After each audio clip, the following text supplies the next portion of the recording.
Donc je remercie Giovanna et Liremo de m'avoir donné l'occasion de venir à votre rencontre sur un sujet qui m'intéresse tout particulièrement et d'ouvrir cette journée par un tour d'horizon sur la situation linguistique dans le monde arabe. Et l'après-midi, les deux autres tables rondes traiteront de cas plus particuliers. Et c'est intéressant parce que ils vont à cette occasion pouvoir évoquer l'interaction entre les langues. Moi, je vais parler de la langue arabe, mais ils vont parler de l'interaction entre des langues. Cette interaction se fait parfois dans l'affrontement, en raison notamment de la politique linguistique des États, mais elle se fait aussi dans l'échange fécond à travers la traduction. Donc, je serais très heureuse moi-même d'assister cet après-midi à ces deux tables rondes. La langue arabe a d'ailleurs, dans les plus grands moments de son prestige, connu un intense mouvement de traduction. Sous les Abbassides, du 8e au 10e siècle, en Andalousie, 12e, 13e, et lors de la Nahda, qui est la Renaissance arabe, entre fin 19e et début 20e siècle. Alors, il est important, avant de commencer, de dire d'où on parle, qui on est pour dire ce qu'on dit. En fait, je suis moi-même d'une double culture, à la fois française, acquise, mais revendiquée, à part égale avec ma culture arabe. Ce que je dirais ici de la langue arabe a été confronté à l'épreuve de la réalité. Je suis d'abord une praticienne de la langue qui a réfléchi à son usage. Et de ce fait, ma démarche est plus empirique qu'académique. J'aimerais vous faire partager mes réflexions, le fruit de mon expérience, et voir comment cela peut résonner en vous et avoir un échange si possible. Donc je ne parlerai pas trop longtemps, je vais essayer de parler pendant une demi-heure à peu près. Vous m'arrêtez si c'est trop long, et puis après j'aimerais bien qu'on puisse échanger. À ce propos, j'ai regroupé certaines références qui m'ont aidé à préparer cette intervention dans une toute petite bibliographie avec des liens internet parfois, des références de livres récents pour certains, comme La mer des langues, la Méditerranée, autrement dit, par Louis-Jean Calvet, linguiste dont je ne partage pas toujours les opinions. Mais c'est ça qui est intéressant, c'est de pouvoir vous faire vous-même votre opinion à travers les différentes, très diverses sources que j'ai pu mettre dans cette petite bibliographie. Parler de la langue arabe, c'est se retrouver souvent en terrain miné. Il y a eu des polémiques en France récurrentes autour de la langue arabe. Et je vais essayer de passer en revue les diverses idées reçues en déminant tour à tour chaque terme du titre que j'ai choisi pour cette intervention. La langue arabe aujourd'hui, enjeux et défis. Si vous mettez cette phrase de façon verticale, vous obtenez le plan de ma présentation. La langue arabe, aujourd'hui, enjeux et défis. Ça vous permettra, c'est un moyen mémotechnique, de retrouver le déroulé de cette intervention si vous n'avez pas pris de notes. Et c'est bien d'avoir une sorte de fil conducteur. Commençons par déminer, et Giovanna m'a donné l'occasion tout de suite, le premier mot, la, l'article la. Alors, faut-il parler de la langue arabe ou parler des langues arabes? Aurait-il fallu dire les langues arabes? On va tout de suite défricher la question. Pour certains, il n'y aurait pas une langue arabe, mais plusieurs langues arabes. Alors, prenons pour point de départ une réalité sur laquelle se mettent d'accord aussi bien les usagers de la langue que les linguistes eux-mêmes. La langue arabe présente un très large spectre, avec deux extrémités. Aux deux extrémités, vous avez la langue fusha, qui est l'arabe littéral, et À l'autre extrémité, vous avez le dialecte ou les dialectes, que l'on appelle également Amiya ou Darija. Ce sont deux états de la langue arabe qui semblent au premier abord distincts et pour certains inconciliables. La langue Fusha est la langue commune à tous les pays arabes. Elle a gardé, à travers son évolution, l'empreinte très forte du patrimoine culturel. C'est la langue du Coran, c'est la langue aussi de la littérature arabe qui a été transmise par écrit. Donc elle a gardé l'empreinte de l'âge d'or de l'arabe, de la littérature arabe classique notamment. Elle est celle de la sphère publique. C'est par excellence la langue de l'écrit, des échanges administratifs et politiques des pays arabes. C'est la langue des écrits scientifiques et techniques, des modes d'emploi dans les boîtes de médicaments, de la presse, de la littérature moderne, des supports numériques. C'est elle que vous allez trouver le plus souvent sur les supports numériques. À l'oral, parce qu'elle existe aussi à l'oral, elle est celle des discours. Dès qu'on se présente un peu formellement, solennellement, devant une assemblée, c'est plutôt l'arabe littéral qu'on va parler. Elle est aussi celle des échanges académiques entre universitaires, quand il y a des tables rondes, que ce soit en réalité ou dans des talk-shows à la télévision. Et elle a gardé, et aussi des débats médiatiques, elle a gardé aussi une place de choix dans la chanson populaire moderne. C'est important de le dire, parce que c'est un lien qui court à travers tout le monde arabe, et c'est à travers cet arabe littéral qu'il court. Donc, parmi des peuples qui parlent au quotidien leur dialecte.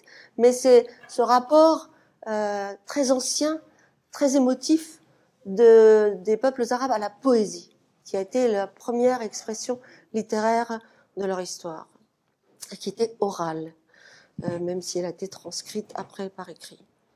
Je le dis parce que je suis moi-même étonnée de voir comment des chanteurs très très modernes ont recours à cette mise en musique de poésie plus ou moins moderne. Donc, venons-en au dialecte. Alors, cette langue est donc transfrontière, elle est interétatique, elle est multicontinentale. C'est l'arabe standard, l'arabe littéral. Le dialecte, quant à lui, il est rattaché à un territoire et il relève de la sphère privée, de l'ordre du familier, de la famille, de l'ordre social aussi. Et en principe, il y a autant de dialectes qu'il y a de pays arabes, avec même des petites variantes au sein d'un même pays arabe, des accents plutôt que des variantes très tranchées du dialecte. Mais étant donné que ces dialectes présentent pour certains d'entre eux tellement de similarités, à la fois syntaxiques, phonétiques, lexicales, qu'ils permettent une intercompréhension entre eux, on a pu les regrouper en grandes familles régionales. Ainsi, on peut dire qu'il y a un dialecte du Maghreb, plus ou moins, avec pas mal de petites différences ici et là, mais des Maghrébins, je pense, peut-être qu'on va me contredire tout à l'heure, s'il y en a parmi vous, ils se comprennent entre eux au bout d'un moment de peut-être d'hésitation. Le dialecte du Mashrek, c'est pareil, le Levant, à Liban, Syrie, Palestine, Jordanie, ils se comprennent entre eux. Il y a des variantes, mais il y a aussi le dialecte des pays du Golfe, ils se comprennent entre eux aussi. Et enfin, le dialecte, je dirais, de la vallée du Nil, Égypte-Soudan. Il y a des dialectes qui sont aux confins de deux ensembles régionaux, comme le libyen, qui est un peu entre le dialecte du Maghreb et l'égyptien. Donc il y a l'irakien qui est entre le Golfe et le Levant, le Mashrek. Donc c'est une classification empirique et qui a l'intérêt d'être pratique et assez proche de la réalité, Mais bien évidemment, elle n'est pas totalement rigoureuse parce que les dialectes ne s'arrêtent pas brusquement aux postes frontières des États. Et le dialecte libanais du Sud-Liban, par exemple, est très proche, quasiment similaire au dialecte palestinien de la Galilée, c'est-à-dire du nord de la Palestine. C'est quasiment la même chose et je l'ai éprouvé moi-même parce que, en tant qu'interprète, nous avions reçu une délégation palestinienne de cette région. Donc, je n'avais absolument aucun problème quand c'était en dehors des rencontres formelles à parler avec eux. J'avais l'impression d'être avec des Libanais, enfin, étant moi-même d'origine libanaise. Le débat n'est pas tranché entre linguistes pour dire la différence entre un dialecte et une langue. Vous savez peut-être, vous connaissez cette phrase amusante d'un linguiste yiddish qui s'appelle Max Weinreich, qui disait « Une langue, c'est un dialecte avec une armée et une marine de guerre. » Donc, c'est le plus fort, impose un peu, ça, c'est un peu vrai aussi dans l'histoire des autres langues. C'est la langue d'oc, je crois, qui a été imposée en France, Doyle, vous voyez, la langue Doyle. Donc la langue d'oc, c'est, voilà, effectivement, c'est le sud, c'est occitan. C'est un des modèles imaginés pour expliquer d'une manière sociolinguistique la prééminence d'une langue. Il y a d'autres modèles qui sont différents, mais on ne va pas entrer dans ce débat ici aujourd'hui. Pour ce qui concerne la langue arabe, moi, ce qui m'apparaît comme différence essentielle, c'est que les dialectes arabes n'ont pas ou peu de patrimoine transmis de génération en génération, donc de patrimoine écrit. Il y avait bien la tradition des hakawati, des conteurs, c'était en dialectal, mais cette tradition se perd malheureusement, car elle était très très belle, elle avait pour lieu les cafés, et on racontait des histoires interminables, avec des tas de ramifications, mais elle se perd un peu. Donc il n'y a pas de patrimoine. Ensuite, ce qui ne permet pas de parler de langue à part entière pour les dialectes, de mon point de vue, c'est qu'il y a énormément de passerelles entre les divers dialectes et la langue arabe.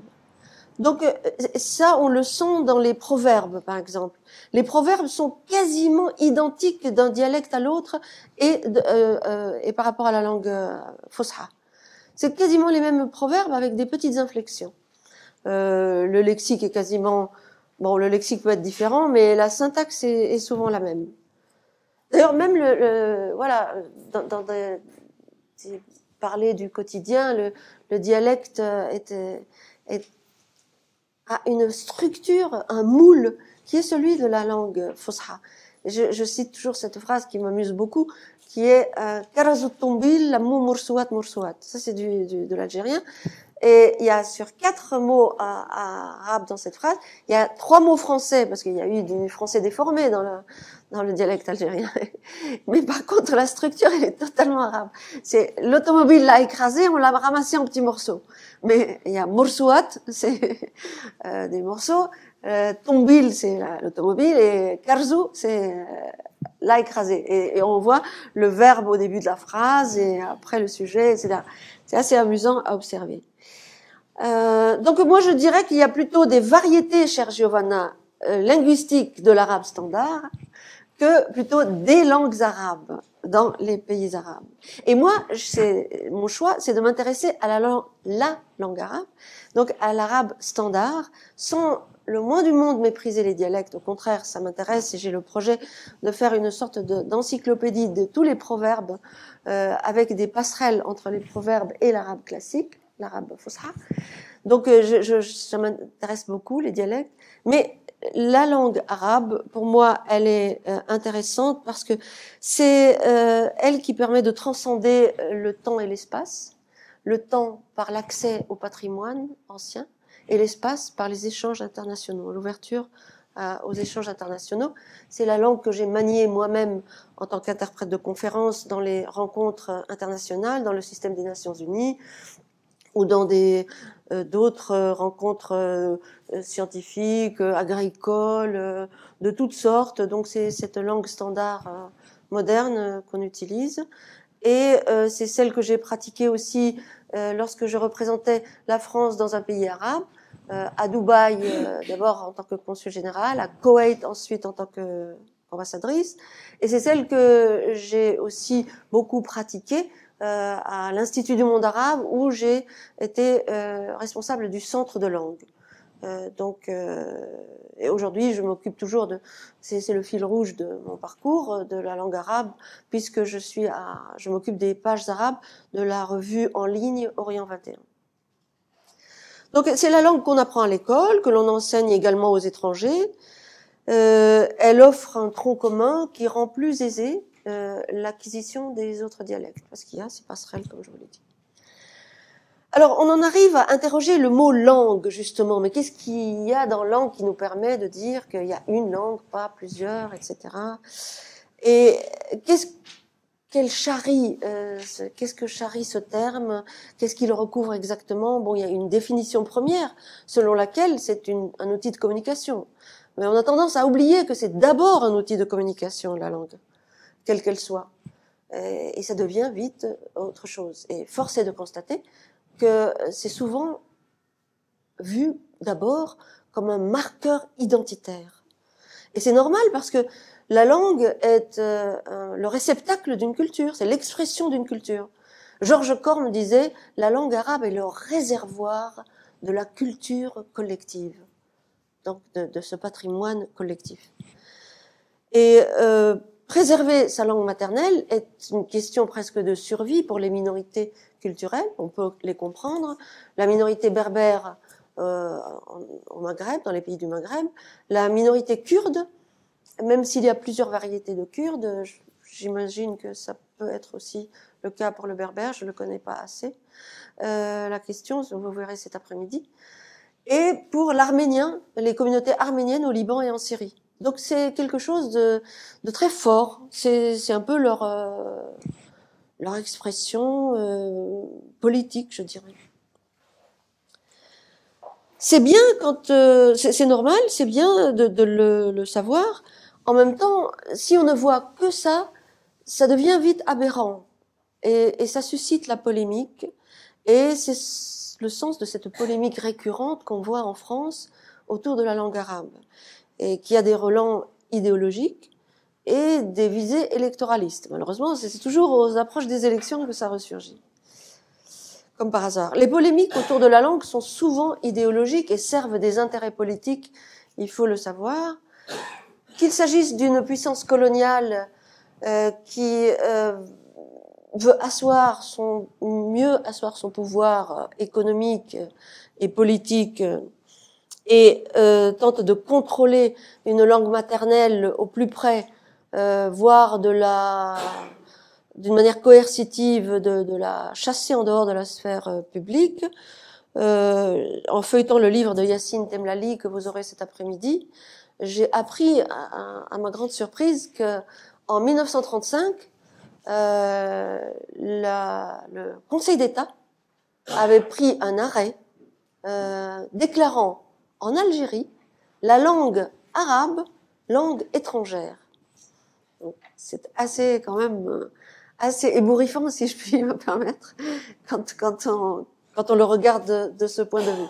La France coloniale avait pris, oui, c'était la France coloniale. Heureusement, la France a eu plusieurs États et celle dans laquelle je me reconnais n'est pas celle-là. Elle a aussi un visage rayonnant.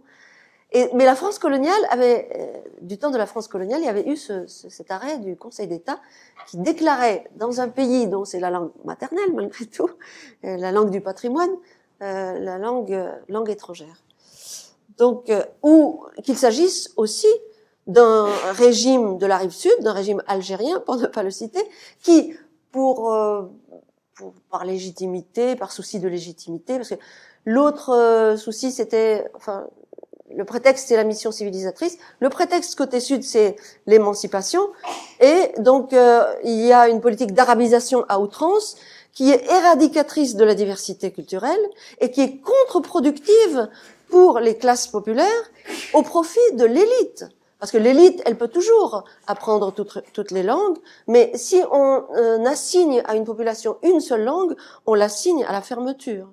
Donc l'arabisation à outrance telle qu'elle a été menée, effectivement, c'était un appauvrissement et quelque chose de coercitif. Mais il faut le voir dans l'histoire, puisque il y avait eu désarabisation, donc il y a eu arabisation. Donc il ne faut pas non plus l'oublier. C'est un peu le même bégaiement de l'histoire, en quelque sorte. Alors, la langue vous apparaît donc ainsi inséparable des enjeux de pouvoir. Si la langue arabe a été reconnue en décembre 1973 comme l'une des 6 langues officielles des Nations Unies, avec déclinée sur toutes les agences spécialisées, l'UNESCO, la FAO, le BIT, donc il y a plusieurs agences spécialisées du système des Nations Unies, il n'y a pas que l'Assemblée générale et le Conseil de sécurité. Si en décembre 1973, l'arabe a été reconnu comme l'une des 6 langues officielles, on peut raisonnablement penser que l'embargo pétrolier arabe à l'occasion de la guerre israélo-arabe en octobre 73 n'était pas étranger à cette soudaine révélation quant à l'importance de la langue arabe, langue mondiale. Ce n'est pas que la langue arabe ne mérite pas d'être déclarée langue mondiale, c'est simplement pour vous dire, parce qu'elle répond aux divers critères, on y reviendra, qui font qu'une langue est mondiale ou qu'elle n'est pas mondiale. Elle répond à la majorité des critères. Et donc, c'est juste pour dire que la politique a un rôle important dans la prééminence d'une langue, dans le statut qu'a cette langue. Alors, la langue est donc bien directement ou indirectement associée à l'arsenal politique des États. Il y a un exemple d'instrumentalisation politique, parce que c'est pas toujours à bon escient.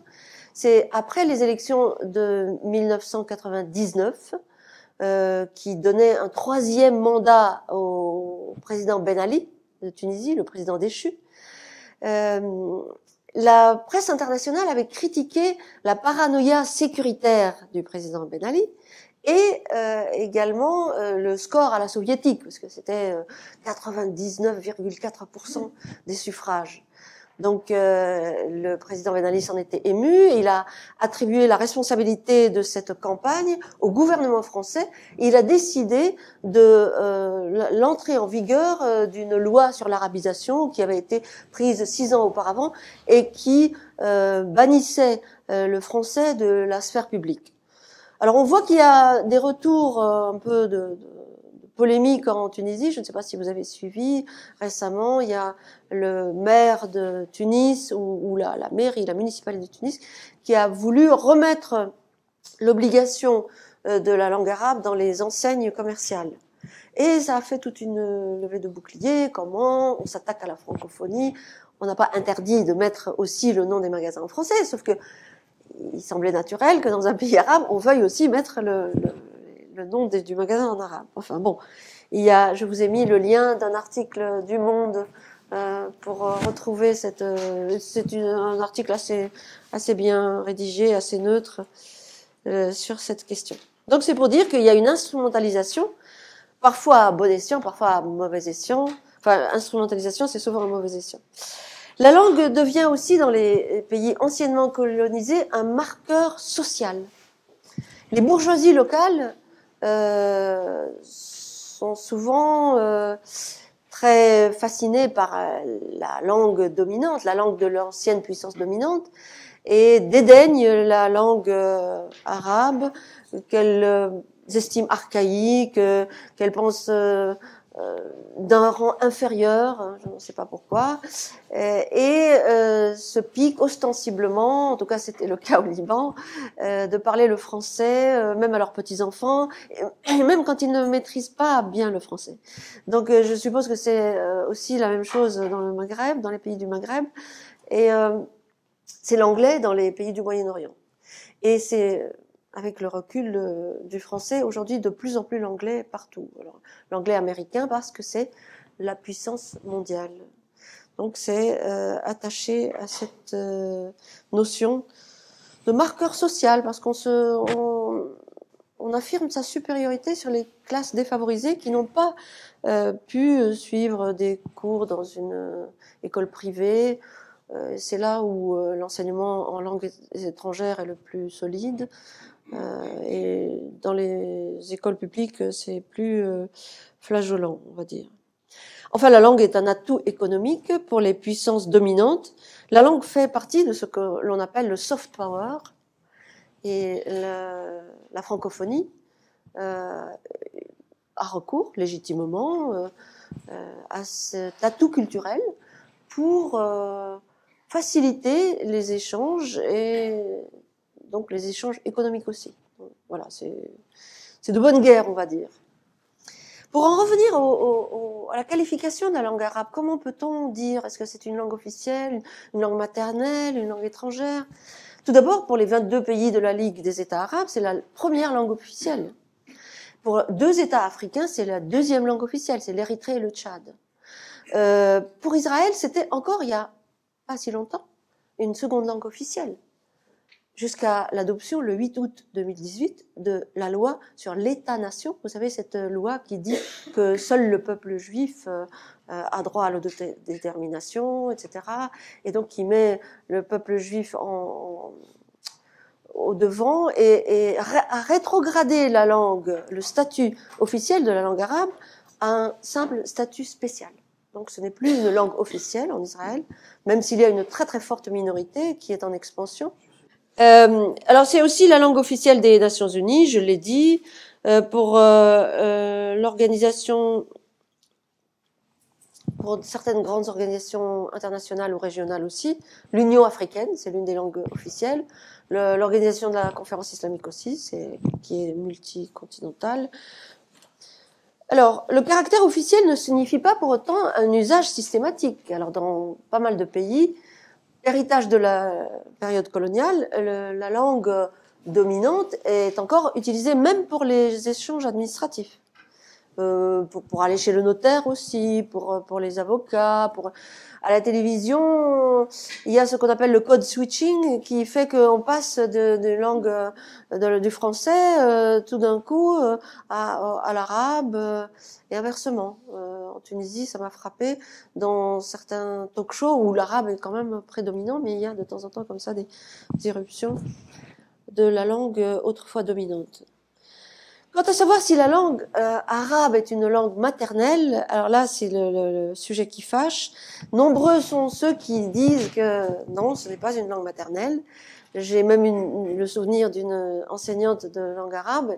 On se demande parfois pourquoi certains enseignent la langue arabe. S'ils n'aiment pas ça, il faudrait qu'ils enseignent autre chose. Qui me disait, non sans un certain dédain, eh ben, la langue arabe, c'est la langue maternelle de personne. D'accord. Alors donc... mais il y a des linguistes très sérieux qui disent ça. Louis-Jean Calvet, je ne sais plus dans quel ordre, si c'est Louis-Jean Calvet, dans son baromètre des langues version 2017, disait, je le cite, c'est l'arabe, c'est la langue, dans le monde arabe, on écrit une langue que l'on ne parle pas et l'on parle une langue que l'on n'écrit pas. Mais on va voir tout à l'heure pourquoi cette vision est dépassée aujourd'hui avec la révolution médiatique. On va le voir dans le détail, même si elle reste dominante. Alors, il faut savoir qu'est-ce qu'une langue maternelle. Est-ce que c'est uniquement la langue que parle maman? Non. La langue maternelle, ce n'est pas celle uniquement qu'on parle à la maison. La langue maternelle, c'est celle que l'on apprend, c'est la première qu'on apprend à l'école, dans un environnement culturel qui est de cette langue-là, et qui vous destine après à des échanges formels, sociaux plus formels, des échanges sociaux plus formels. Donc la langue maternelle qu'on apprend, on va l'appeler langue paternelle si vous voulez, ou langue parentale, elle ouvre à la société, elle ouvre à tout ce qui est un peu plus formel, à la sphère publique justement. Ce qu'il est, en fait, je dis, on l'apprend à l'école, on l'apprend très très mal à l'école. Ça, je devrais le dire tout de suite aussi, parce que les méthodes sont restées très traditionnelles et souvent rebutantes. Je devrais pas dire rebutantes, elles sont pas attractives, pas modernes. Donc la langue est enseignée d'une manière qui fait que les gens sont aliénés de leur propre patrimoine. Ce qui ne devrait pas être le cas, parce qu'ils répètent eux-mêmes des proverbes en arabe littéral sans s'en rendre compte. Ils répètent des bouts de phrases, des vers de Mutanabbi sans s'en rendre compte, des bouts de langue liturgique sans s'en rendre compte. Donc, ils ne sont pas étrangers à l'arabe littéral. Et cette question de la scolarisation de l'école et de la scolarisation, on y reviendra elle est très importante.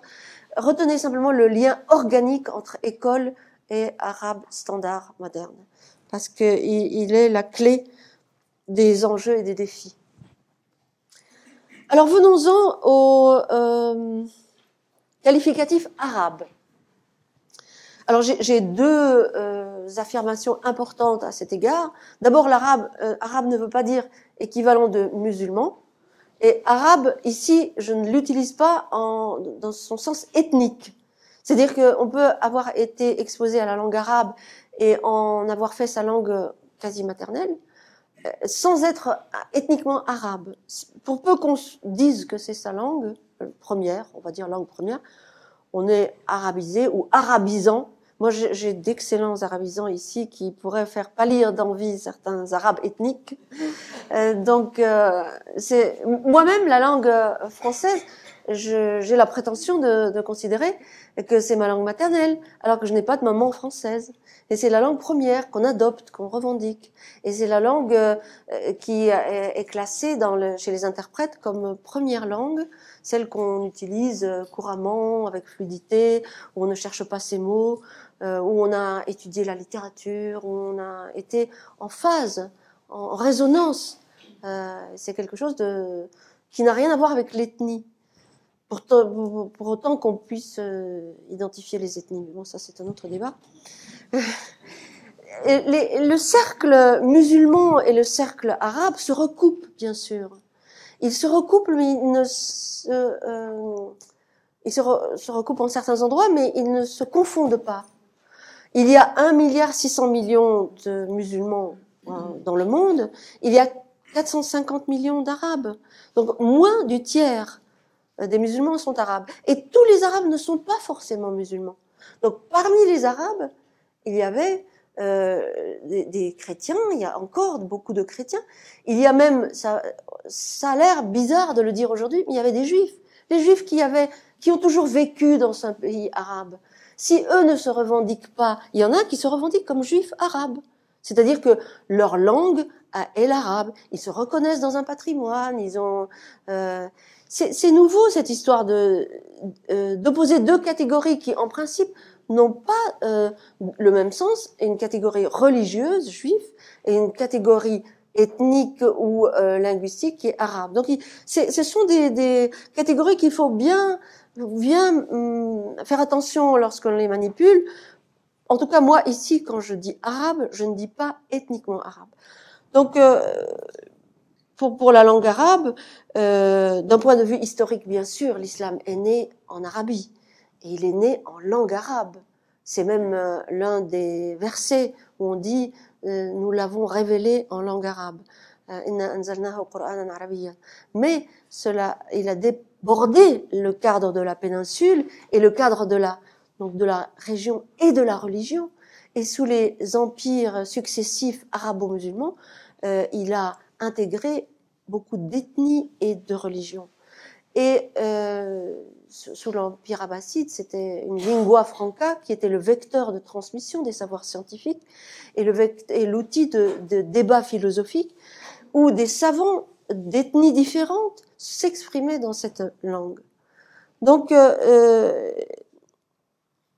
c'est même en opposition à une puissance musulmane. C'est l'Empire ottoman, à vrai dire, qui a mis un terme à l'aspect dominant de la langue arabe. Et c'est en opposition à la fin du XIXe siècle à cette puissance musulmane, mais non arabe, les Ottomans, les Turcs, que le mouvement de la Nahda, qui est un mouvement politique, socio-culturel, multiconfessionnel, à forte composante chrétienne, s'est saisi de la langue arabe comme une arme de résistance contre la turquisation forcée que voulait imposer l'Empire ottoman à la fin. Et le rôle des chrétiens d'Orient en faveur de la langue arabe, tout particulièrement en faveur de la langue arabe, est notoire. Des intellectuels tels que l'écrivain Nassif al-Yazigi, l'encyclopédiste Boutros al-Bustani ou le romancier Georgi Zaidan, chrétien qui a fait un roman presque épique de toute l'histoire arabo-musulmane, qui est passionnant à lire, ont beaucoup fait pour la langue arabe et ils continuent de faire aujourd'hui. Des publicistes comme Salim et Richard Takla qui ont émigré en Égypte et y ont fondé Al-Ahram en Alexandrie en 1876, journal qui est toujours considéré comme le premier journal en Égypte, sont des chrétiens orientaux. Donc ce n'est pas pour diminuer l'importance de l'islam, loin de là, parce que il fait partie du patrimoine de cette langue, mais c'est pour nuancer les choses et ne pas avoir des réflexes de Pavlov. Monsieur Luc Ferry, qui a été ministre de l'Éducation, se permet de dire que si on enseigne l'arabe à l'école, on va introduire non pas l'islam, mais l'islamisme. Parce que déjà, entre islam et islamisme, on glisse vite, c'est une pente savonneuse, et entre arabe et islam, c'est un peu pareil.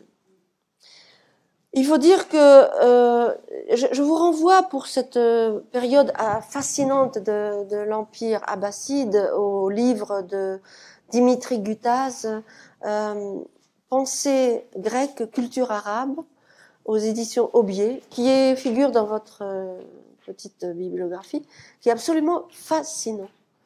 C'est écrit d'une manière très attractive.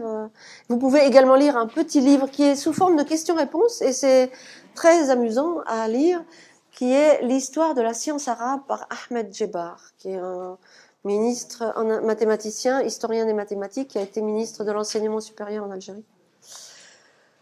Alors, les peuples de la zone arabe ne partagent pas seulement à travers cette langue un patrimoine, un passé commun, notamment cette nostalgie des empires glorieux qui sont restés très présents, beaucoup plus présents qu'on imagine dans l'inconscient collectif, d'où ce sens d'humiliation aujourd'hui devant la dégradation de la situation dans le monde arabe. Et aussi le même trauma colonial, pour reprendre le titre d'un livre qui vient de paraître, qui est un livre de psychanalyse. Il partage aussi, à travers la langue, la même aspiration au changement et à la liberté. Il est intéressant de noter que c'est en arabe littéral que les populations qui manifestaient dans les rues, dans tous les printemps arabes, scandaient la même phrase: الشعب يريد إسقاط النظام. الشعب يريد إسقاط النظام. Le peuple veut la chute du régime. Et c'est curieux. Comment est-ce que cette phrase a voyagé dans tous les printemps arabes? On la retrouve au Soudan maintenant. Elle était en Syrie, elle a été au Bahreïn, elle a été en Libye, elle a été vraiment dans tous les pays du printemps arabe. Donc c'est vraiment l'arabe littéral. Dès qu'on est dans la sphère publique, dès qu'on veut affirmer quelque chose d'important, le faire parvenir, le faire résonner, on s'adresse à la langue, je dirais, langue arabe, celle qui est standard et qui est façonnée par la période classique, mais qui a été modernisée par la Nahda. On y reviendra tout à l'heure. Donc là, on a parlé des manifestations et des printemps arabes. Donc nous en venons au mot aujourd'hui. Alors, qu'en est-il de la langue arabe aujourd'hui? L'arabe aujourd'hui n'est pas celui des origines. Ce n'est pas celui de la poésie anté-islamique des mu'allaqat, ce n'est pas celui du Coran. Suleyman Mourad, dans un livre intéressant qui s'appelle La mosaïque de l'islam, explique très bien qu'on croit comprendre des mots en lisant le Coran avec notre compréhension de la langue d'aujourd'hui. Or, ils signifient autre chose que le sens qu'on leur attribue aujourd'hui. Donc, sans la précaution d'une exégèse, on ne peut pas, retrouver le sens qui était celui de ces mots-là, même si ils restent familiers et qu'ils ont voyagé jusqu'à nous. Donc, ce n'est pas le même sens qui leur est attribué. Et s'il est vrai que le Coran a sublimé la langue arabe en lui donnant aux yeux de ses locuteurs un caractère inimitable esthétiquement, de poésie inaccessible, i'jaz, qui a contribué à sa préservation. Pour autant, ça ne veut pas dire que cet arabe-là, c'est celui de l'arabe standard moderne. C'est là où on voit l'aberration que peuvent dire des gens qui ne savent pas, qui connaissent pas la langue arabe et qui disent oui, mais vous allez islamiser les gens en leur apprenant l'arabe. Non. C'est vrai qu'il y a une contribution, mais on ne s'arrête pas là. Comment l'arabe classique est-il devenu moderne? Il y a deux événements à retenir, deux événements majeurs qui ont transformé cette langue. D'abord la Nahda, qui a simplifié et modernisé la langue avec la traduction. La traduction s'est faite dans l'autre sens, à partir de la littérature européenne vers l'arabe, alors que en Andalousie, c'est de l'arabe vers d'autres langues qu'on traduisait vers l'espagnol, et sous les Abbassides, on traduisait aussi vers l'arabe à partir du persan, du sanskrit, du chinois, du grec surtout, quand ça renvoie au livre de Dimitri Gutas, et de l'assyrien. Et donc, il y a eu beaucoup de néologismes. Il y a eu une profusion de création de néologismes. Donc la presse a modernisé la langue arabe. On dit que la presse, le journalisme, on dit que la presse arabe est la fille de la Nahda. Et il y a un autre événement majeur, Nahda, N-A-H-D-A. N-A-H-D-A. C'est la Renaissance, exactement. Vous mettez un H à la fin aussi? Après. Oui, c'est l'emphatique du D. C'est l'emphatique du D, Nahda. Non, c'est comme vous voulez. Je me fâcherai pas avec vous là-dessus. Il y a d'autres sujets plus polémiques. Donc, là où la transcription... La transcription la plus courante, mettons-nous d'accord sur le fait que la transcription la plus courante, celle que vous allez trouver sur Wikipédia et dans à la fois dans les références très académiques comme l'encyclopédie de l'islam aux éditions Brill, soit Arabiya, c'est N-A-H-D-A. Mais pas de souci, j'accepte toutes les transcriptions. Pourvu qu'on fasse référence à la même chose. Donc c'est un mouvement de renaissance, fin 19e, début 20e. Et le deuxième événement, dont on ne mesure pas encore le retentissement aujourd'hui. Et même Louis-Jean Calvet, je suis fâchée avec lui, mais dans son très intéressant livre, que je vous ai mis dans la petite bibliographie, la mère des langues. Pourquoi il est intéressant? Parce qu'il parle de beaucoup de langues et finalement son chapitre sur la langue arabe est le moins intéressant. Et d'abord il dit que la langue arabe c'est une construction idéologique. Bon, je veux bien. Moi, j'ai manié pendant des années et des années une construction idéologique, mais elle se laisse très bien manipuler. Et je vous assure, c'est comme en anglais on dit the proof of the pudding is in the eating. C'est la preuve du pudding, c'est qu'on peut le manger. Donc moi j'en ai mangé, donc je peux vous dire que c'est pas tout à fait une construction idéologique. C'est l'espéranto qui est une construction idéologique.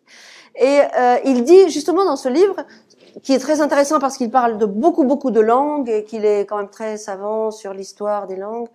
Il dit que la révolution médiatique, c'est elle qui unifiera toutes ces langues, les langues ou les dialectes arabes qui pourraient unifier, mais ça on ne le sait pas encore. Non, il ne le sait pas encore, parce qu'il a beau citer des petits mots par-ci par-là pour faire je connais la langue arabe, ça m'étonnerait qu'il l'ait approfondi, parce que on voit qu'il ne connaît pas la langue arabe, qu'il n'a pas pratiqué. C'est la révolution médiatique de l'internet, des chaînes de télévision satellitaires. Il y a plus d'une centaine de chaînes de télévision. Il y a les chaînes en continu. Il y a le YouTube. Il y a tous les supports numériques possibles et imaginables qui font qu'aujourd'hui, on ne peut plus dire ce qu'on disait à la fin des années 80. L'Égyptien écrit, le Libanais imprime et le Marocain lit. Non, on ne peut plus dire ça. Maintenant, on écrit partout et on lit partout, on parle partout et on écoute partout. Et au-delà de l'espace géolinguistique, il y a un espace virtuel qui a été créé, qui est aussi important, sinon plus que l'autre, parce qu'il abolit les frontières, et ces frontières, parfois, elles s'intensifient sur le terrain, elles se multiplient. Et il fait un brassage linguistique aussi important que le brassage des migrations, des flux migratoires interarabes. Donc, c'est ce que n'ont pas compris les linguistes qui ne comprennent pas l'arabe. C'est qu'ils ne se sont pas mis devant une télévision satellitaire. Ils n'ont pas assisté à des talk-shows, que ce soit des variétés ou un talk-show politique, où vous avez plusieurs personnes arabes de dialectes différents qui parlent parfois leur dialecte, qui glissent tout de suite vers l'arabe littéral pour se faire comprendre, pour être sûr que l'autre a compris et pour être sûr que l'auditeur va comprendre. Bon, c'est certes l'arabe de tous les journaux télévisés, des débats de haute tenue, parce que c'est une question de registre après, mais c'est une langue vers laquelle on glisse naturellement dès qu'on fait un effort pour se faire comprendre, pour porter la parole. Quelqu'un qui parle son dialecte avec son frère ne parlera pas le même dialecte qu'avec une personne plus lointaine, et ne parlera pas le même dialecte avec une personne encore plus lointaine dans un endroit un peu formel où il faut un certain registre de langue, enfin dans un milieu éduqué, on va dire, surtout s'il est universitaire. Alors même, et là je vous renvoie alors, ce que cette révolution a fait, c'est qu'elle a oralisé. On a vu que la première avait simplifié et modernisé. Celle-là a oralisé la langue écrite. Parce que vous trouvez encore, par exemple, dans l'Atlas des langues dont je vous ai mis la référence, il y a l'arabe oral et l'arabe écrit. Mais c'est fini, ça, il y a plus. Il y a un tel brassage que c'est extraordinaire. Vous avez sur YouTube des débats en arabe littéral. Et vous avez, dans le même débat, tout à coup, un peu de dialectal. Il y a le code switching auquel je faisais référence. Mais l'arabe littéral a été rendu, finalement, à cette fonction première qui était une expression orale de la poésie anté-islamique. L'oralité est revenue en force grâce à la révolution médiatique. Vous retrouvez le patrimoine classique grâce à la révolution médiatique. Vous avez des tas de portails où vous pouvez cliquer, vous pouvez auditionner des poésies très anciennes. Vous avez des romans classiques, des romans arabes, des tas de références qui sont par écrit, mais qui sont aussi oralisées. Vous avez des bibliothèques oralisées. Et surtout, vous avez les échanges, parce que c'est ça, la langue, c'est d'abord la communication. Donc, je vous renvoie à cette... Oui. Ah, pardon. Oh là là, j'ai pas...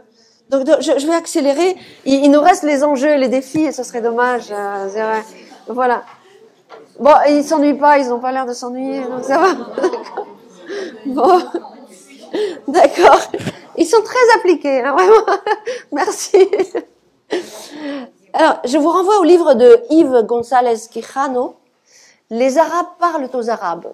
Et c'est un titre, justement, très parlant. Et il parle de parler. Les Arabes parlent aux Arabes. Et quand il dit arabe, moi, je ne comprends pas les Arabes ethniques. Ici, je comprends les arabophones, les arabisants même. arabisant, arabisé, tous ceux qui manipulent la langue arabe, la langue littéraire. Donc l'arabe standard moderne est diffusé partout et il réduit le hiatus avec les dialectes.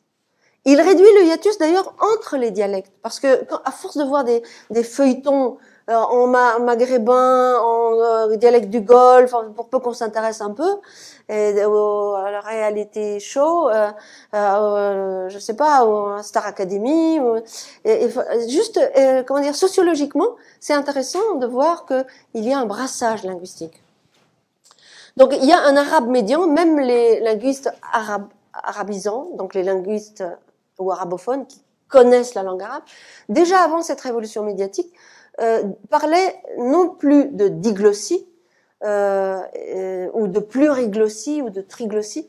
J'aime bien le terme de Louis-Jean Calvet. Lui, il parle de schizoglossie, c'est-à-dire schizophrénie. Donc, et donc, les linguistes modernes comme Khawla Talib Brahimi ou Jamal Eddin Koulougli, ils parlent d'un continuum. C'est-à-dire que c'est la même langue et selon la situation de dénonciation, c'est-à-dire j'énonce un discours dans une situation formelle ou pas formelle, et selon le niveau d'éducation aussi du locuteur, on a un registre et on a un arabe médian souvent qui est appelé en anglais educated spoken Arabic, donc l'arabe littéral, l'arabe moderne standard. Alors nous arrivons enfin naturellement aux enjeux parce que cet arabe médian, il est combattu par ces clichés, combattu par des idées reçues et par des traditionalistes de tous bords. Alors ceux qui sacralisent le Coran, qui ne veulent pas qu'on touche à l'arabe, alors que la langue profane a beaucoup évolué, on l'a vu, et il est aussi, sacralisé différemment par d'autres traditionalistes, parce qu'il n'y a pas que les Arabes qui sont traditionalistes. La manière dont c'est enseigné en Occident, c'est une manière traditionnelle dans les universités. Malheureusement, dans beaucoup d'endroits, c'est une vision de filière d'excellence. Donc, il ne faut pas que tout le monde l'ait. Et donc, c'était axé sur l'écrit et la grammaire. Et quel est le résultat? C'est que cela inhibe la prise de parole. Moi, je peux vous dire que j'ai rencontré des orientalistes de très, très, très haut niveau qui faisaient visiter à une personnalité arabe une exposition de manuscrits à la Bibliothèque nationale et qui se retrouvaient, j'avais mal pour eux, incapables de dire une phrase entière normalement en arabe littéral. Donc c'est pas normal. Alors qu'ils ont appris l'arabe littéral. Bon, les enjeux. Donc vous avez bien compris. Le premier enjeu, à mes yeux, c'est celui des politiques linguistiques. Dans le monde des interprètes de conférences, on parle d'une langue active et d'une langue passive. Une langue passive, c'est celle où l'on comprend tout, mais si on veut la parler, on cherche ses mots. La langue active, c'est la langue qui vous permet de parler sans rechercher vos mots. Non seulement vous comprenez tout, mais vous parlez avec une certaine fluidité. Donc, si vous cherchez un mot, mais pas, vous n'annonnez pas, vous ne tâtonnez pas. Et donc, là où ça pêche pour l'arabe littéral, l'arabe moderne standard, c'est pas tant la compréhension orale, ni l'écrit, bien sûr, la maîtrise de l'écrit ou c'est surtout la maîtrise de l'expression orale. Et c'est pour ça que j'arrive à la scolarisation. Donc, il faut qu'il y ait une scolarisation massive. Et non seulement une scolarisation massive, critère quantitatif, mais une éducation de qualité, donc critère qualitatif. C'est-à-dire un enseignement moderne, donc qui détache la langue uniquement de cette vision patrimoniale. Ce n'est pas uniquement un patrimoine, la langue. On l'a vu, c'est important. Mais la langue, c'est aussi un outil de communication. La preuve, c'est que sur les plateaux de télévision, on parle de tout. Moi, quand j'interprétais que ce soit dans des petites délégations, des grandes délégations, on parle de tout. Il y avait des petits jeunes syriens qui étaient venus ici, qui étaient de toutes les professions, qui parlaient de leur profession, et on parlait en arabe littéral et que tout le monde comprenait. Donc c'est un outil de communication. Malheureusement, le monde arabe traverse une crise profonde et les conditions d'enseignement sont déplorables aujourd'hui. Le nombre d'écoles est en régression, l'état de ces écoles est pitoyable, même les pays qui sont en paix n'ont pas des écoles dignes de ce nom, des écoles publiques, je veux dire, ont privilégié l'école privée qui est payante, qui est donc celle de l'élite, et même la politique d'arabisation est absurde parce que on a arabisé le secondaire et arrivé à l'universitaire, on retrouve la langue, les langues étrangères. Donc, quelqu'un qui a été à l'école publique arabisée et qui n'a pas étudié sérieusement le français se trouve démuni. Donc, voilà. Donc, on est renvoyé à un enjeu majeur qui est celui non seulement de la stabilité du monde arabe, c'est une question politique, mais aussi à son développement. Et ce que Louis-Jean Calvet, vous allez dire que je fais une obsession, mais il a fait quelque chose de bien, c'est parce qu'il a ajouté un critère à sa liste de critères qui font qu'une langue arabe est mondiale ou pas. Il a ajouté le critère du développement humain. Et je trouve que c'est très intelligent. Parce que dans le développement humain, il y a éducation. Et le PNUD a fait un rapport sur le développement humain dans la région arabe, déjà avant le printemps arabe. Il en a fait un autre sur l'éducation. Et on voit que c'est quand même très lié. La scolarisation et le développement humain sont très liés. Alors, j'en arrive au défi, on a bientôt fini. Le défi le plus important en Orient comme en Occident pour moi, il est pédagogique, c'est la réhabilitation de la langue arabe comme langue vivante, comme grande langue vivante. Alors, comment on le fait? On le fait, je le dis, d'une manière, en enseignant d'une manière attractive et efficace, comme un outil de communication. Je voudrais signaler un petit bijou qui est fait pour les non-arabophones, donc ceux qui veulent apprendre l'arabe, qui s'appelle Ahdaf, qui est utilisé à l'Institut du monde arabe pour l'enseignement de la langue arabe, et qui est fait vraiment basé sur le référentiel européen des langues, le cadre européen commun de référence des langues, le CECRL, et qui est en même temps qui a pris des documents dans la vie réelle du monde arabe, c'est-à-dire une carte de métro, une carte de visite, un menu, une fête populaire. Donc c'est comme ça qu'il faut en contact avec la vie. Donc c'est l'apanage du dialectal, mais il faut le rendre à l'arabe littéral, au lieu d'enseigner tout de suite des textes vieux avec la vocalisation, ça vous fait détester l'arabe. Donc il y a de l'espoir. Donc et l'espoir viendra peut-être d'Occident, de cette révolution aussi médiatique dans le monde arabe.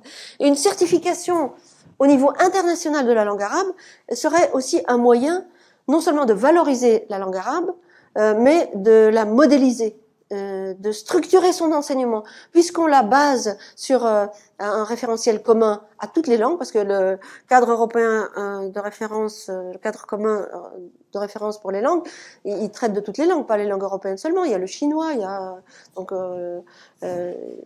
toutes sortes de langues. C'est juste pour dire qu'est-ce qui est débutant, qu'est-ce qui est intermédiaire, qu'est-ce qu'on dit pour voilà, pour dire les niveaux et pouvoir les mesurer. Donc mesurer la compétence en langue, comme l'anglais avec le TOEFL ou le Cambridge, le français avec le DELF ou le DALF.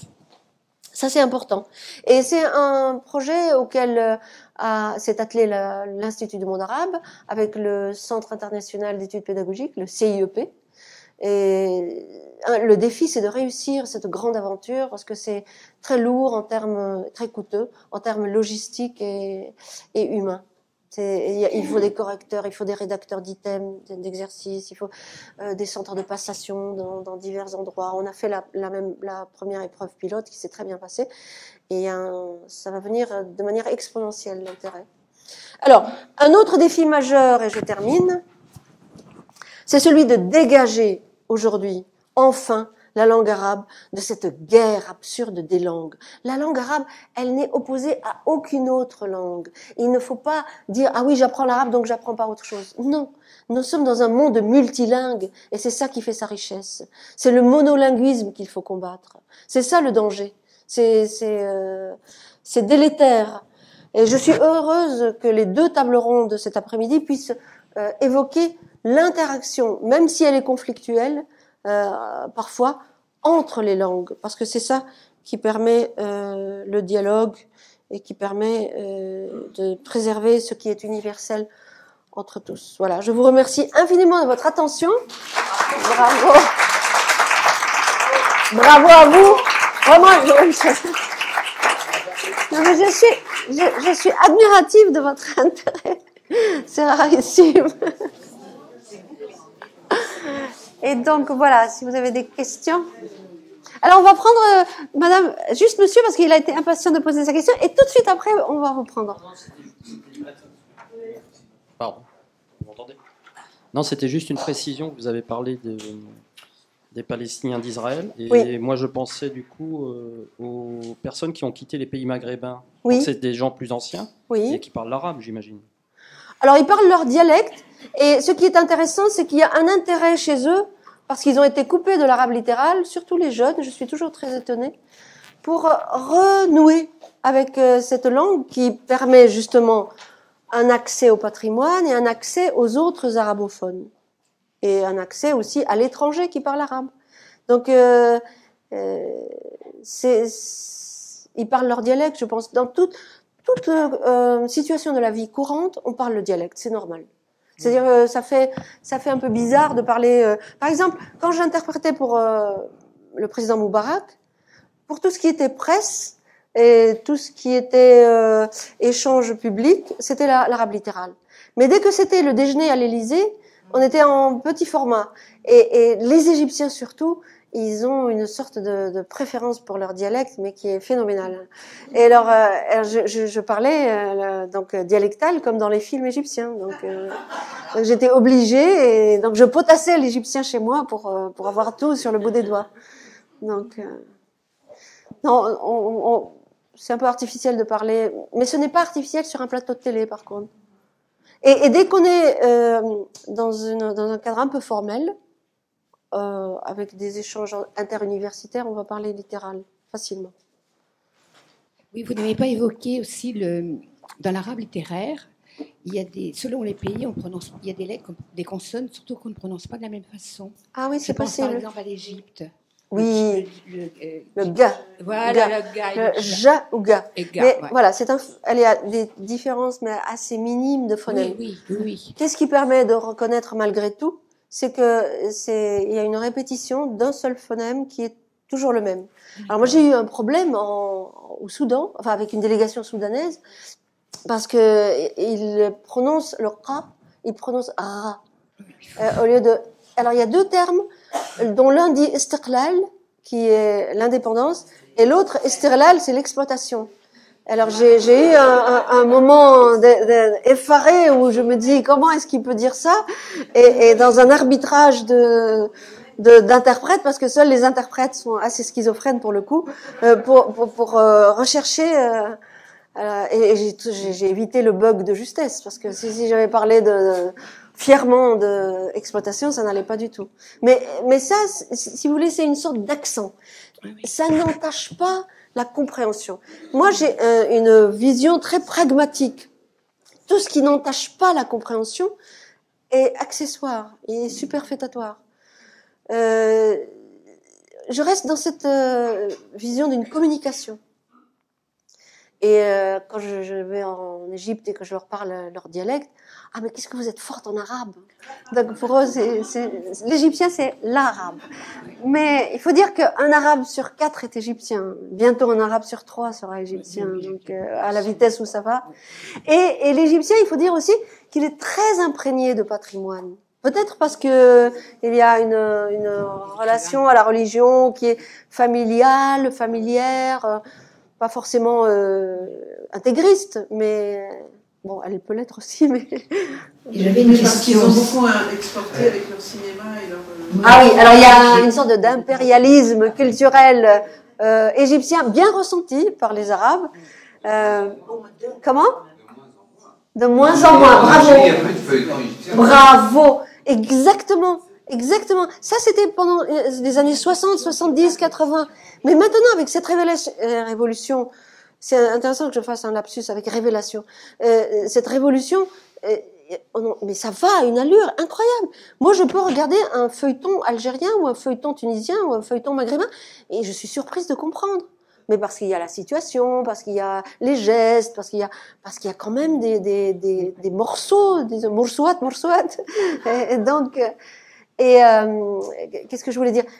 La pénétration par le réseau Internet, par exemple, il y a quelques années seulement, dans l'un des livres de 2009, par exemple, il y a un livre très intéressant parce que le titre est un peu trompeur. C'est un partisan des dialectes, d'ailleurs, qui l'a écrit. C'est le titre d'un livre qui est pour que l'arabe redevienne langue mondiale. Enfin, mais le livre en lui-même, il y a plein d'infos très très précises sur les choses. Mais il a loupé quelque chose, c'est l'Internet. Il y a quelques années sur Internet, et Louis-Jean Calvet aussi, c'est que sur Internet, il y a quelques années, la pénétration du réseau était pas très importante pour la langue arabe. Aujourd'hui, si vous voyez, je vous ai mis un lien sur les 10 premières langues sur Internet, l'arabe arrive en 4e position. Et c'est l'arabe littéral, c'est pas un dialectal. Donc là, vraiment, c'est... J'ai une question. Oui. Quel est le dialecte le plus proche de l'arabe littéraire? On m'a dit que c'était les pays du Golfe. Oui, c'est possible, ouais. Mais quand je vous dis qu'un arabe sur 4 est égyptien, c'est-à-dire qu'il y a la force du nombre oui. Mais le plus proche, je dirais, oui. Je suis assez impressionnée par certains locuteurs du Golfe. Quand ils parlent un arabe assez riche et avec une très grande fluidité. Mais certains Libanais aussi ont une très grande... Syriens, ils ont une un registre de langue assez bluffant. Je dirais pas... Il y a un ministre des Affaires étrangères dont je tairai le nom, que j'aime beaucoup parce que je ne veux pas le ridiculiser, et qui me disait... Et quel est l'arabe le plus chic? Je sais pas quel est l'arabe le plus chic. Je me suis jamais posé cette question. L'arabe le plus riche, peut-être l'arabe le plus répandu, le plus proche de l'arabe littéral. Alors moi je dirais c'est selon le locuteur. C'est celui qui a bien lu, beaucoup lu. Bon, oui. Oui. Oui, bonjour. Je voulais souligner un livre de Mustapha Safwan, le philosophe psychanalyste très très connu, qui est intitulé « Pourquoi le monde arabe n'est pas libre ». N'est pas libre. N'est pas libre, qui est une traduction de l'anglais, et l'anglais était une traduction de l'arabe. Mais ils ont perdu l'origine dans les caves enfin, poussiéreux de l'Égypte, ministère de la Culture. Bref, lui, il a traduit Freud. Oui. Et il a fait des traductions sublimes en arabe littéral. Et à la fin de sa vie, il est vieux maintenant, depuis 15 ans, il s'est mis à traduire, parce qu'il est très, l'allemand, l'anglais, l'italien, le français, il est plurilingue, polyglotte. Voilà, donc il s'est mis à traduire Shakespeare en arabe. Ah, je suis très demandeuse. Alors. Mais entendez, en arabe, en dialecte égyptien. Oh là là. Oui, mais c'est très très intéressant de voir l'évolution de la pensée de ce penseur, parce que moi-même j'ai un lien très fort avec la langue arabe littérale, et je l'ai toujours, mais je souscris à beaucoup d'hypothèses dans cette étude qui dit par exemple, lui, que, écoute, par exemple, les chansons libanaises de Saïd Aql et ses hypothèses aussi sur les langues, vernaculaires, on se trompe de dire qu'il n'y a pas de transmission écrite, mais il y a une grammaire, il y a de la musique, il y a de la poésie dans les chansons, dans les folklores, dans les cérémonies de mariage, tout ça, moi aussi, je disais avant, non, il n'y a que de l'arabe littéral. Alors j'ai pris la précaution de dire pas ou peu. C'est vrai, vous l'avez dit, mais vous dites que tout le monde comprend. Oui. Non, tout le monde ne comprend pas. Quand il y a un discours officiel d'un président arabe, par exemple, il utilise l'arabe littéral. dans tout le discours, des fois, il sort un peu du discours et il dit quelques phrases en dialecte, et c'est la seule chose vraie qu'il dit dans tout le discours. Donc, il y a d'abord... On vient de me dynamiter toute mon intervention, là. Il y a d'abord... Non, il y a d'abord et la langue arabe est la langue des autorités, donc de la politique, donc de l'oppression politique. Oula. Alors, bah oui, alors elle n'appartient pas. La langue n'appartient pas uniquement aux autorités. Quand on est en histoire d'amour, on va pas dire uhibbuki hubban jamman. On va dire vraiment les. Alors, vous seriez surprise. Enfin, c'est très long. Vous seriez surprise. D'abord, les Arabes ont beaucoup parlé de l'amour et de l'amour érotique. En arabe littéral. Mais alors, ça c'est une opinion que vous avez le droit d'avoir. Le peuple n'en sait rien. D'accord. Alors ça c'est une posture, c'est une position, c'est une opinion que je respecte, mais que je ne partage pas parce que plus le locuteur, c'est pour ça qu'on revient à la notion de scolarisation et d'éducation. C'est pas une question d'oppression. Elle est peut-être valable. À moins que l'école soit une oppression, moi je veux bien. L'école est une forme d'oppression, mais à ce moment-là, je veux dire, on arrête tout. La langue arabe littérale, c'est pas les États qui ont forcé Internet à adopter l'arabe littéral partout. Laissez-moi terminer. Laissez-moi terminer. Et c'est pas YouTube. Personne n'est intervenu sur YouTube. Si il y a eu une politique assez audacieuse, c'est celle d'Al Jazeera, mais qui a été une étincelle qui a fait courir une ligne de feu. Et Al Jazeera a produit une chaîne qui était justement une chaîne très démocratique dans l'esprit. Maintenant, elle est devenue un peu islamiste sur les bords, comme on peut le voir, mais elle était démocratique dans l'esprit, c'est-à-dire qu'il y avait, on le voit à travers le titre des émissions, l'autre opinion, l'avis contraire. Il y avait des choses comme cela et ils interrogeaient tout le monde d'ailleurs, y compris les Israéliens, tout ce qui était interdit auparavant. Donc c'est pas les autorités qui ont donné l'ordre ni à YouTube, ni c'est le commerce qui a fait ça. Non, je vous dis, non, c'est pour vous dire que elle a en elle un moteur de vitalité, cette langue, qu'on le veuille ou non. Qui l'amène là où elle est aujourd'hui, qu'elle soit quatrième sur Internet, qu'elle soit. Maintenant qu'on comprenne, je vous assure que Sissi, quand il parle arabe littéral, tout le monde le comprend, même le fellah de Haute-Égypte, parce que son arabe est tellement pauvre. Enfin, je devrais pas dire ça, mais c'est pas bien. Mais là encore, c'est vraiment le niveau d'éducation. L'éducation, c'est la clé de tout. Vous savez, en français. Il y a aussi des disparités. C'est des registres de langue. Hein, on peut avoir l'illusion qu'on comprend un conférencier parce que tous les mots ont l'air familiers, mais on sort de là, on vous dit mais alors qu'est-ce qu'il a dit? Ah ben il a parlé, oui je sais pas, non c'était bien. Voilà. Donc voilà, c'est vraiment la langue, c'est une question d'éducation. Une autre question. Il y a une chose qui me frappe, c'est la relation entre la langue arabe et la religion. C'est peut-être la seule langue qui ait cette relation aussi étroite avec une religion. Le christianisme, par exemple, n'a pas de langue il y a l'hébreu particulière. Il y a l'hébreu. Il y a l'hébreu, c'est vrai. C'est vrai. Il y a l'hébreu. Mais je dirais... Oui, mais le latin n'est pas une langue qu'on parle couramment. Mais ce que je veux dire, c'est que la langue arabe s'est répandue par la religion, en fait. Au départ. Ce qui peut expliquer cet amalgame qui est fait souvent entre départ, arabe et islam. Alors, au départ, oui. Mais si vous lisez Pensée grecque, culture arabe, vous allez voir que la langue arabe, c'était la langue de la science.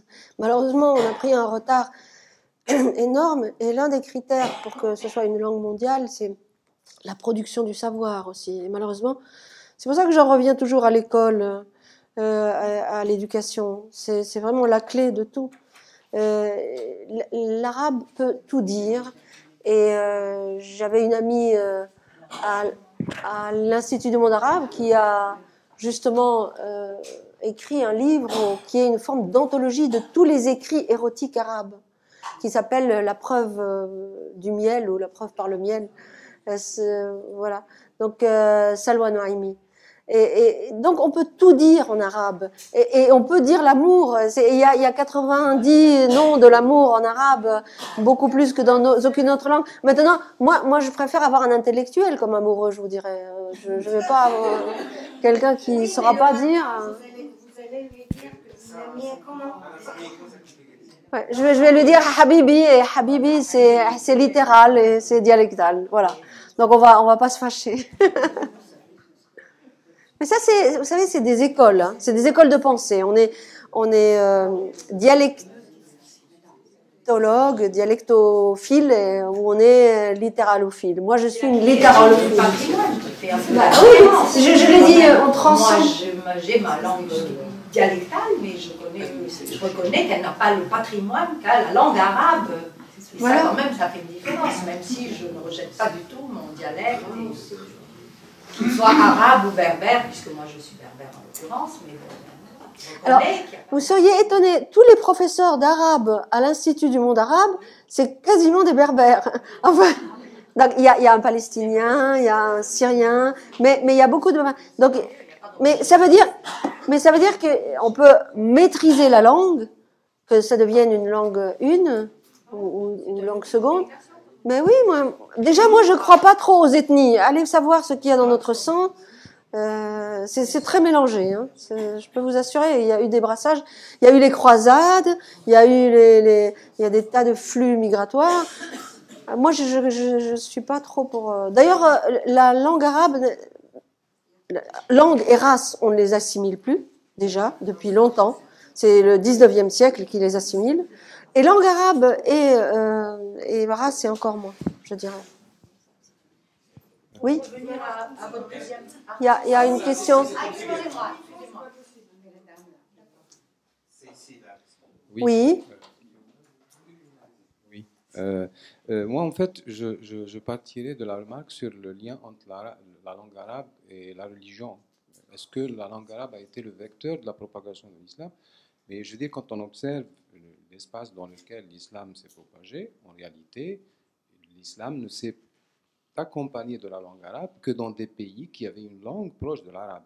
Ça, c'est un constat. Je dis, les pays qui sont de même famille linguistique, aussi bien le pays berbérophone, l'égyptien, les langues chamito-sémitiques en général, dès qu'il s'est agi d'une langue appartenant à une famille différente, comme l'iranien par exemple, ou l'ourdou, la langue arabe n'a pas accompagné l'islam. Donc il y a aussi des faits linguistiques qui expliquent que l'islam se soit accompagné de la langue arabe dans certaines régions et pas dans d'autres. Maintenant, moi je crois que ce que vous dites sur l'intercompréhension entre les dialectes arabes, c'est peut-être quelque chose que tout le monde ne partagerait pas comme opinion, parce que si on prend les extrêmes, les dialectes marocains et les dialectes irakiens, a priori, il n'y a pas d'intercompréhension immédiate, naturelle, et en réalité, ce qui permet l'intercompréhension, surtout dans les milieux lettrés, c'est l'existence de la langue arabe classique, Fosha.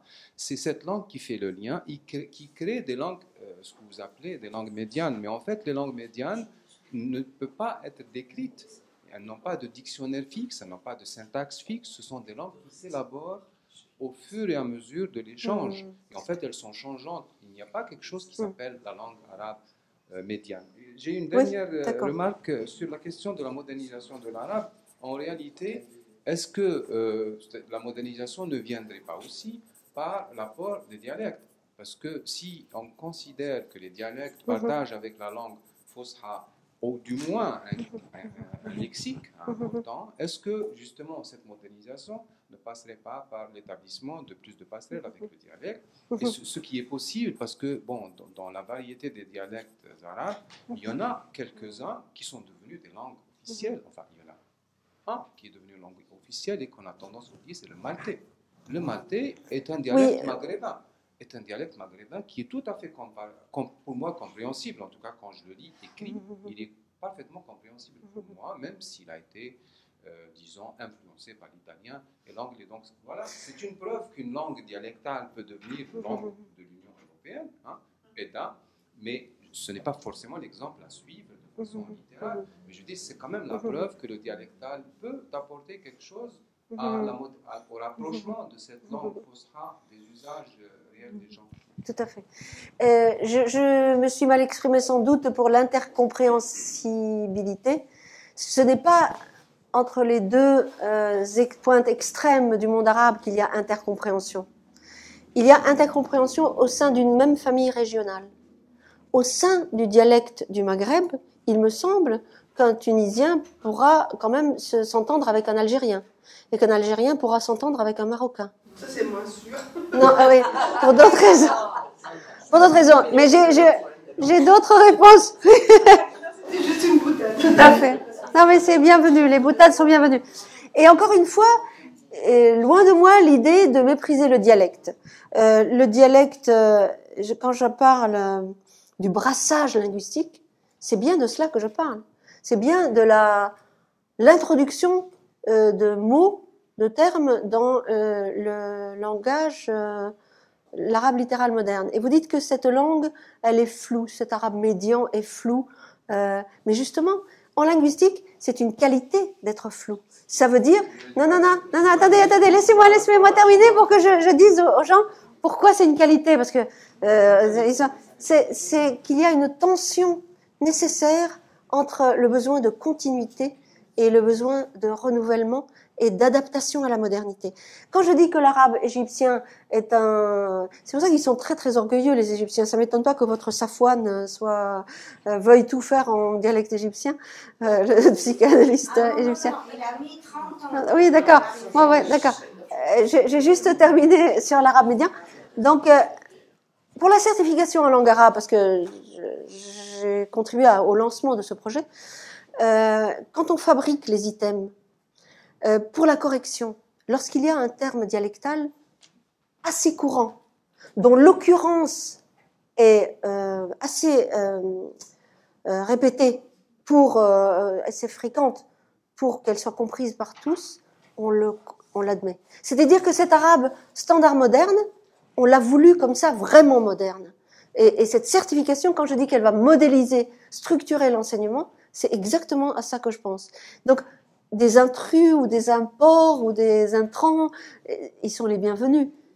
Dans la mesure où ils sont assez fréquents et compris de tous, donc il n'y a pas de souci. Mais votre histoire de Maltais, là, ça m'intéresse parce que vous aviez débuté votre intervention en disant que c'est dans les régions où les langues étaient de la même famille. Mais là, pour le coup, quelle était la langue d'origine de l'île? La langue d'origine n'était certainement pas l'arabe, mais l'île a été comprise par les maghrébins. Et c'est le tunisien, enfin, pour les linguistes en tout cas, c'est un sous-dialecte maghrébin. C'est un vieux dialecte maghrébin. Moi, je ne comprends pas tout en maltais. Hein. Non, à l'écrit, vous allez reconnaître. À l'écrit, mais à l'oral, non. À l'oral, c'est parce qu'il y a beaucoup d'anglais et d'italien. Voilà. C'est comme pour le français et le marocain, il y a beaucoup, le marocain et l'algérien, il y a beaucoup d'espagnols déformés, de français déformés. Il y avait d'autres questions? Vous n'avez pas du tout évoqué quelque chose dont j'ai entendu parler, mais je ne suis pas du tout spécialiste, le fait que depuis quelques années, alors que auparavant tous les écrivains de tous les pays de langue arabe écrivaient toujours en langue littéraire, se sont mis à écrire en dialecte. Et donc, tous les écrivains, avant tous écrivaient, mais maintenant il commence à y avoir, on a en quelque sorte brisé un tabou, on peut écrire en langue dialectale. En tout cas, c'est marginal. Je vois des têtes qui font des dénégations. Même les partisans des dialectes font ça. Donc, non. Alors moi, j'ai un exemple qui est très amusant, qui est un code switching, qui mélange le littéral et le dialectal. Et c'est un roman égyptien, justement, très amusant, qui s'appelle Taxi. Je vous le recommande. C'est quand vous aurez appris l'arabe suffisamment. Il peut y avoir des tentatives mais elles ne marchent pas trop. Enfin, elles n'ont pas une audience, en tout cas, telle que celle de l'arabe littéral. Elles ne sont pas parvenues jusqu'à moi. Bien que mais est-ce que ça peut pas être un début Non, vous pensez que ça ne... C'est-à-dire que c'est un peu mal engagé puisque l'arabe littéral a une telle avance que... J'avais une deuxième question. Mais je crois pressentir, d'après ce que vous avez dit, votre réponse, qui est quelle est l'attitude des autorités vis-à-vis de la langue? Parce que, d'abord, quand vous avez dit tous les discours se font en arabe littéral, moi j'ai le souvenir... je sais que bon, je suis un peu âgée, c'est un souvenir un peu ancien. Le discours de Nasser sur la nationalisation du canal de Suez. Ah, je n'ai pas dit que tous les discours étaient en arabe littéral. Non, mais je veux dire par là que... J'ai dit que le discours est l'une des expressions. Mais je pense que là, ça signifiait bien, je pense que Nasser accordait une importance particulière au dialecte.